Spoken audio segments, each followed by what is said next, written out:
ہم میں سے ہر شخص زندگی میں مختلف آزمائشوں سے گزرتا ہے۔ کبھی وہ آزمائشیں چھوٹی ہوتی ہیں، کبھی بڑی ہوتی ہیں، کبھی انفرادی آزمائش ہوتی ہے اور کبھی پورے خاندان، گھر والوں، قبیلے، شہر یا ملک والوں کے اوپر اجتماعی آزمائش آتی ہے۔ کوئی بھی آزمائش اگر اس کی وجوہات معلوم ہو جائیں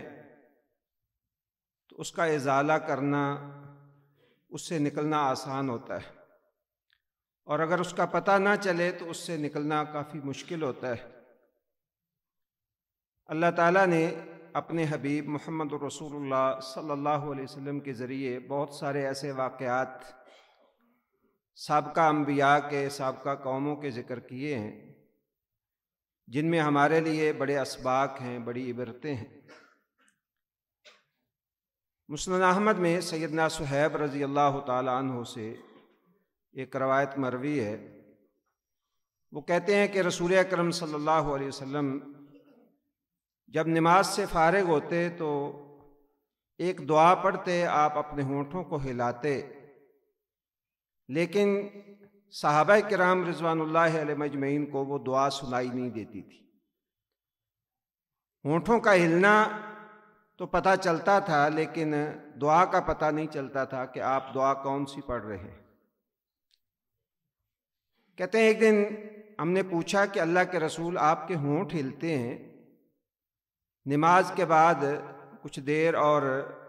آپ کچھ پڑھتے ہیں لیکن ہمیں وہ سنائی نہیں دیتا کہ آپ کیا پڑھتے ہیں۔ رسول اکرم صلی اللہ علیہ وسلم نے فرمایا کہ میرا ہونٹوں کا ہلانا تمہیں پتہ چل گیا ہے؟ تو انہوں نے عرض کیا، جی اللہ کے رسول، ہمیں پتہ چل گیا ہے کہ آپ ہونٹ ہلاتے ہیں۔ تو رسول اللہ صلی اللہ علیہ وسلم نے وہ دعا بتانے سے پہلے ایک واقعہ بیان کیا جس میں ہم سب کے لیے ایک سبق بھی ہے کہ آزمائشیں کس طرح آ جاتی ہیں، کتنی معمولی سوچ جو ہے وہ انسان کو کبھی آزمائش کے اندر ڈال دیتی ہے۔ عمل تو ایک بہت بڑا کام ہے۔ نبی کریم صلی اللہ علیہ وسلم نے فرمایا کہ اللہ تعالیٰ کے ایک نبی تھے، نبی من الانبیاء۔ انہوں نے ایک دن اپنے لشکر کو، اپنے پیروکاروں کو، اپنے امتیوں کو دیکھا کہ ان کی کثیر تعداد ہے، تو انہوں نے زبان سے الفاظ نہیں ادا کیے، ان کے دل میں یہ خیال آیا کہ من یغلبہم، ان پہ بھلا جیسا بھی دشمن ہو اتنی بڑی تعداد پہ غالب کیسے آ سکتا ہے۔ یہ خیال اللہ کے نبی کے دل میں گزرا،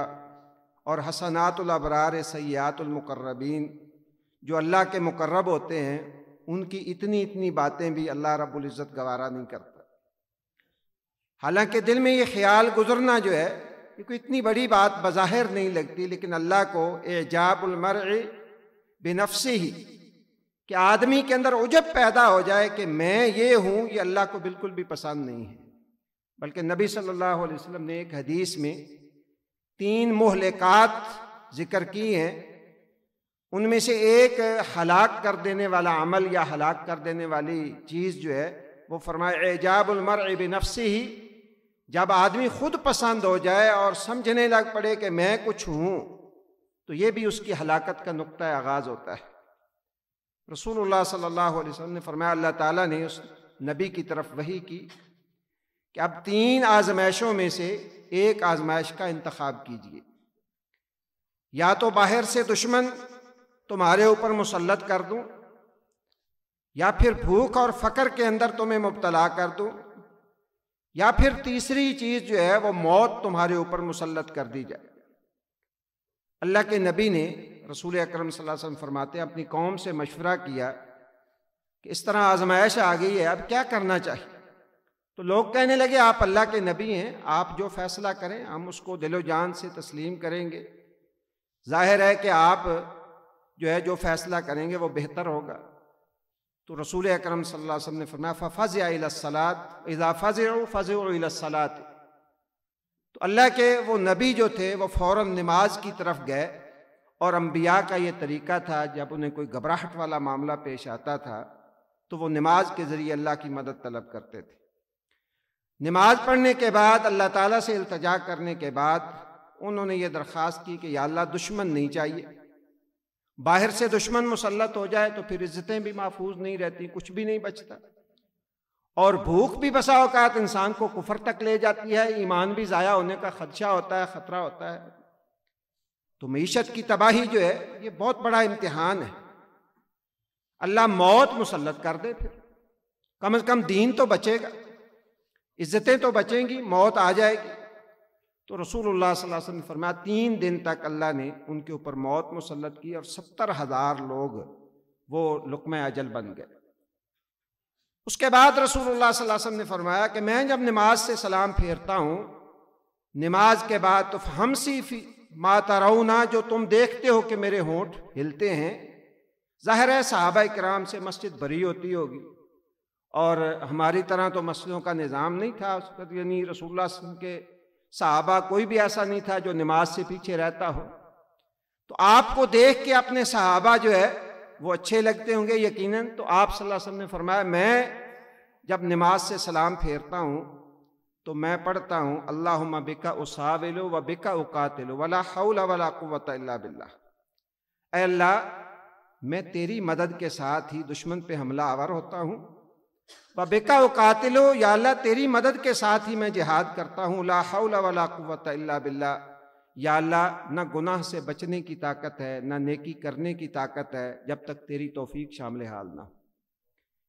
یہاں 2 سبق جو ہے وہ بڑے اہم ہیں۔ ایک یہ کہ انسان کو کبھی بھی وہ کتنا بھی اونچا چلا جائے، کتنے بھی وسائل، دوست، احباب اس کے آس پاس ہوں، کبھی اسے یہ نہیں سوچنا چاہیے کہ میں خود کچھ کر سکتا ہوں۔ ہمیشہ اسے یہ ذہن میں رکھنا چاہیے کہ اللہ کی توفیق شامل حال ہو تو پھر ہی میں کچھ ہوں، اللہ کی توفیق کے بغیر کچھ نہیں ہوں۔ اور دوسری بات یہ ہے کہ انسان کو اللہ سے ہر وقت ڈرتے رہنا چاہیے، اور اپنے حوالے سے خصوصاً جو عجب ہے انسان کے اندر، بڑا پن، اس کا اظہار جو ہے وہ انسان کو کسی صورت بھی نہیں کرنا چاہیے، اس لیے کہ آزمائش جو ہے وہ کسی وقت بھی انسان کی آ سکتی ہے۔ اللہ مجھے بھی اور آپ کو بھی رسول اکرم صلی اللہ علیہ وسلم کی یہ دعا یاد کرنے اور اس کے مطابق عقیدہ اور منہج اختیار کرنے کی توفیق عطا فرمائے۔ سبحانک اللہم و بحمدک، اشہد ان لا الہ الا انت، استغفرک و اتوب الیک۔